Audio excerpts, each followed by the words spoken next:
buenas tardes, amados hermanos. Es un gusto para mí poder compartir con ustedes en esta tarde. Espero que el Señor les bendiga.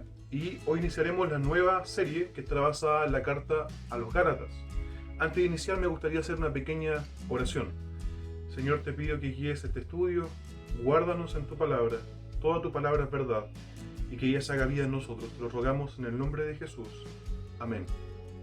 La carta a los Gálatas, escrita por el apóstol Pablo, es una carta que busca predicarle el evangelio a un grupo de creyentes. Esto puede sonar un poco contradictorio. Uno podría pensar que el evangelio es para los no creyentes, para los que están afuera.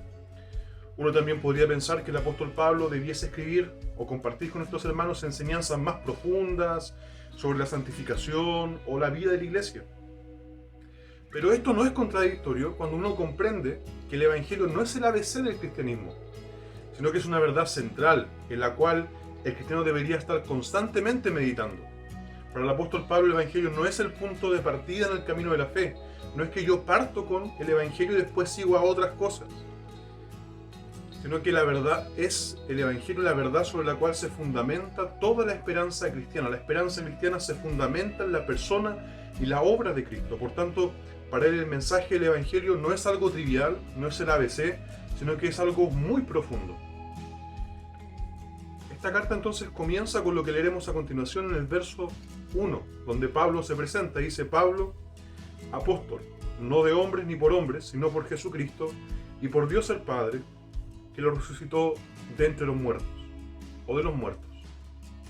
Lo primero que hace el apóstol Pablo es denotar que es un representante oficial de Jesús, es una voz autorizada de Jesús.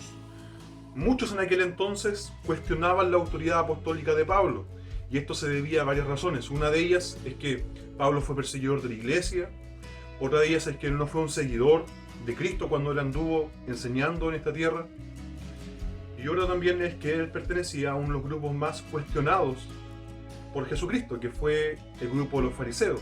Él pertenecía a esa línea teológica dentro del primer siglo en la era cristiana. Pero es interesante que, a pesar de ser cuestionado, él dice las siguientes palabras. Dice: yo no soy apóstol por voluntad de los hombres, sino por la voluntad de Jesucristo y por Dios Padre, que lo resucitó de entre los muertos. Pablo tuvo un encuentro de primera mano con Jesús. Cuando Pablo iba a perseguir a los cristianos en Damasco, Jesús le sale al encuentro. El Salvador resucitado sale a su encuentro, él lo conoce en ese instante, y Pablo tiene una conversión, y posteriormente es instruido por Jesús para prepararlo para la misión del apostolado, la cual consistía en hablar, enseñar y corregir con la autoridad de Cristo. Pablo no tenía ninguno de los atributos mencionados por los apóstoles cuando tuvieron que sustituir a Judas, que se encuentra en el libro de Hechos. Pablo todo esto lo vivió de forma muy personal, cuando Cristo lo sale a su encuentro y cuando Cristo después lo instruye. Y en base a esto Pablo puede decir: yo no soy un apóstol establecido por voluntad de hombres, o porque los hombres pongan parámetros para que yo sea un apóstol. Cristo a mí me instituyó como apóstol, y por eso yo hoy hablo con esa autoridad que me ha sido dada por el Señor Jesucristo. De hecho, por eso sus cartas y sus palabras tienen tanto peso, porque fue encomendado por el mismo Señor Jesús para que hablase a la iglesia, y principalmente a los gentiles, es decir, todos nosotros que no somos del contexto judío. Entonces Pablo parte estableciendo: yo soy un apóstol del Señor, tengo la autoridad de Cristo para hablar en su nombre. Verso 2, y dice: saludo yo, apóstol, y todos los hermanos que están conmigo, a las iglesias de Galacia. Cuando Pablo hace esa referencia a todos los hermanos, se refiere a todos los hermanos que eran miembros de la recién plantada iglesia en Corinto, en la cual él se encontraba en el momento que escribió la carta a las iglesias de Galacia. Con esto él alude a que él y los hermanos en Corinto habían oído de lo que pasaba en aquellas iglesias, y surgió por tanto la necesidad de aclarar algunos puntos importantes de la fe cristiana. Recordando que Pablo había estado predicando y plantando esas iglesias, él encontraba de suma importancia poder aclarar algunas cosas que estaban ocurriendo en aquellas iglesias que habían sido plantadas en la zona de Galacia, o el reino de Galacia. Entonces aquí puse una pregunta, que es: ¿a quiénes se se iba a aclarar este punto, a quienes se iban a aclarar estas cosas referente a la fe. Bueno, los hermanos de Galacia, obviamente. Pero ¿qué es Galacia?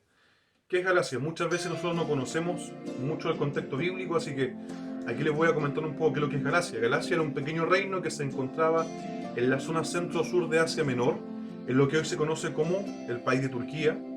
Este reino estaba conformado por galos. Los galos son un pueblo del norte de Europa que principalmente vivió en Francia, Alemania, Holanda y Suiza. Los galos habían llegado a aquel sector hace aproximadamente 700 años antes que Pablo escribiese su carta. De hecho, algunos tal vez han escuchado a los galos en la cultura popular de Asterix y Obelix, que se enfrentaban a los romanos. Típicamente se escucha eso en la cultura popular, se hace referencia a ello, como los galos, estos pueblos del norte que se enfrentaban al imperio romano. Y estos mismos galos llegaron a esta zona de Turquía y se habían establecido como un reino, el reino de Galacia. Y era en ese reino, en la región de Licanoia, que 4 iglesias habían sido plantadas. Las ciudades donde se encontraban estas iglesias eran la ciudad de Iconia, Listra, Derbe y Antioquía de Pisidia. Y estas cartas es a las cuales Pablo escribe el siguiente mensaje, porque encuentra que es de suma importancia aclarar algunas cosas. Y él sigue con su saludo en el verso 3 diciendo las siguientes palabras: gracia y paz sean a vosotros, de Dios el Padre y de nuestro Señor Jesucristo. El saludo que Pablo les da es el saludo típico de los cristianos del primer siglo.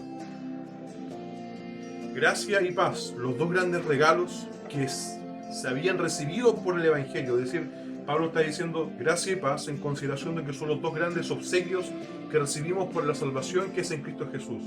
Por un lado dice, hemos recibido gracia, el regalo inmerecido de la salvación, y por otro lado hemos recibido paz. Paz para con Dios, paz para con aquel Dios que estábamos enemistados. Dios en su justicia debía establecer condenación sobre todos por igual, pero Él decidió establecer paz con un grupo de individuos que el Nuevo Testamento llama como iglesia. Lo que Pablo hace aquí con este saludo es establecer las bases del Evangelio. Este es un mensaje fundamentado en la gracia y la paz alcanzadas por Jesucristo para nuestro bien. No es un mensaje que habla sobre la superación personal, o que habla del esfuerzo humano, o de cómo el humano alcanza y puede acceder a Dios, sino que habla de cómo Dios se acercó a nosotros mediante Jesucristo. Y de hecho el gran problema que estaba ocurriendo en las iglesias de Galacia, y que es el problema que Pablo quiere atender y las dudas que él quiere contestar, es que los hermanos en Galacia estaban teniendo problemas con lo que se conoce como el legalismo. Ellos querían hacer obras inspiradas en la ley mosaica para poder agradar a Dios, y ser salvos es una mezcla de gracia más obras. Y Pablo dice, no, lo único que fundamenta nuestra fe es la obra de Cristo, que está fundamentada en la gracia y la paz alcanzadas en Dios. Ahora, lo que hace en el verso 4 es explicar cómo es que se logra hacer esto, o cómo se logra establecer esta salvación, que es por gracia, y que es, de alguna forma, que entrega paz. Verso 4 parte señalando lo siguiente: el cual se dio a sí mismo, Jesucristo, por nuestros pecados, para librarnos del presente siglo malo, conforme a la voluntad de nuestro Dios y Padre. Esto se logró, o esta salvación de gracia y paz se logró a través del sacrificio de Cristo.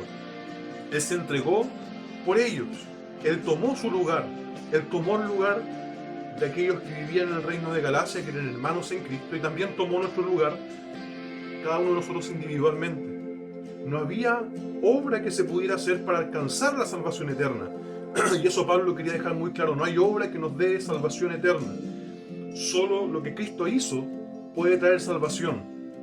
Y con ese mensaje los quiere confrontar el apóstol Pablo. En 1 de Pedro 2.7 se hace eco un poco de esto, señalando las siguientes palabras: para vosotros, los que creéis, Él es precioso. Para nosotros Cristo es precioso porque Él entregó todo lo que debía ser entregado.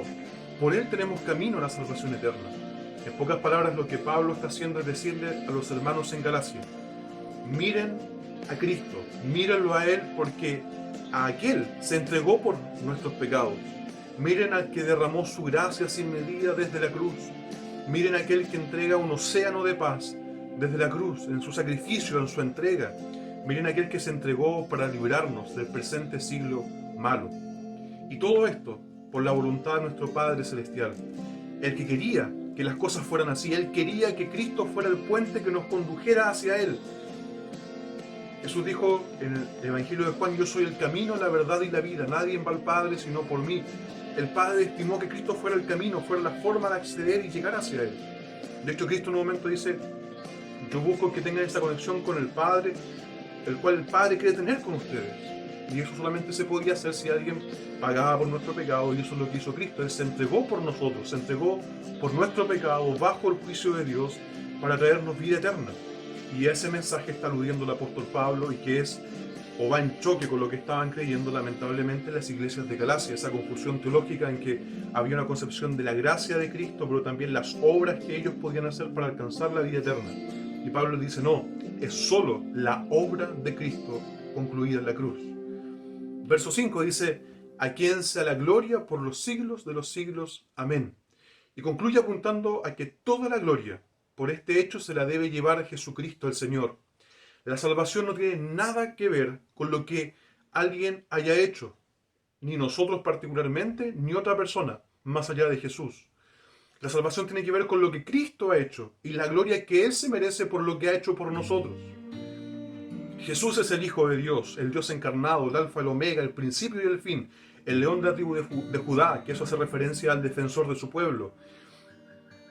Él es el que triunfó y merece toda la gloria y toda la honra de nuestra parte. Pablo sabía que el corazón religioso del ser humano tiende a buscar formas con las cuales sentirse merecedor de la gracia. Siempre queremos hacer algo. Sproul, el pastor presbiteriano, señaló estas palabras diciendo: muchas veces nosotros en nuestro corazón religioso queremos sentirnos que nos merecemos la gracia. Y eso estaba pasando con los hermanos en Galacia. Y es por eso que su carta, la carta de Pablo, parte diciendo: nosotros no merecemos nada, en estos primeros 5 versículos.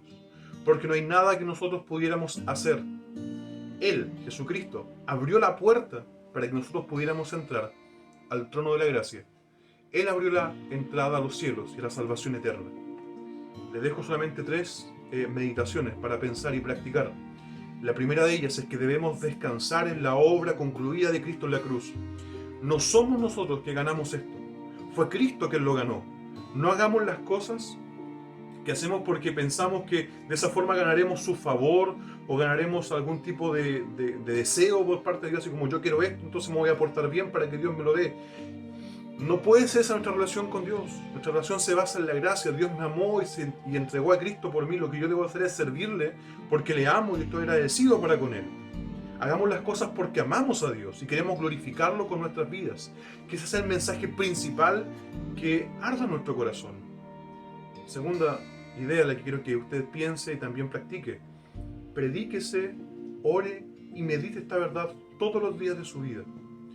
No vea el Evangelio como el ABC del cristianismo, como el principio de los pasos que hay que seguir. Véalo como el centro de su fe. Predíqueselo constantemente. Ore agradeciendo a Dios por lo que Él ha hecho en su vida a través del Santo Evangelio. Y predíquese a usted mismo. Confróntese con la verdad del Evangelio. Piense: Cristo me amó y se entregó por mí. Él me ha dado vida eterna. Por Él gozo de una paz y una gracia que yo no merezco. Y en Él puedo descubrir un gozo mayor del que podría descubrir con cualquier otra cosa. Medite eso, predíquese, ore, medite esta verdad. Y como idea 3 de pensar y practicar, comparta o converse este mensaje al menos con una persona cada semana, sea esta creyente o no. El Evangelio no solamente para aquellos que están afuera, sino también aquellos que están adentro necesitan oír también el mensaje del Evangelio de vez en cuando. Porque como los hermanos de Galacia, nuestra mente también es frágil y muchas veces nos olvidamos de este Evangelio glorioso que es en Cristo Jesús. Este mensaje de que Él se entregó por nosotros y Él nos ha dado vida a través de su vida, muerte y resurrección. Prediquémosle este mensaje tanto a quienes que están dentro de la iglesia como a aquellos también que están fuera. Y créanme que eso fortalecerá mucho su fe. Yo me he visto muy fortalecido en mi fe haciendo aquello. Sin duda, creo que usted también fortalecerá mucho su fe, predicando ese mensaje o hablando de este mensaje con creyentes y no creyentes. Y también hablándolo con usted mismo, como ya habíamos hablado con anterioridad. Esto es el mensaje de hoy. Espero que el Señor los bendiga. Un abrazo a la distancia y espero que muy pronto nos podamos volver a ver. Adiós.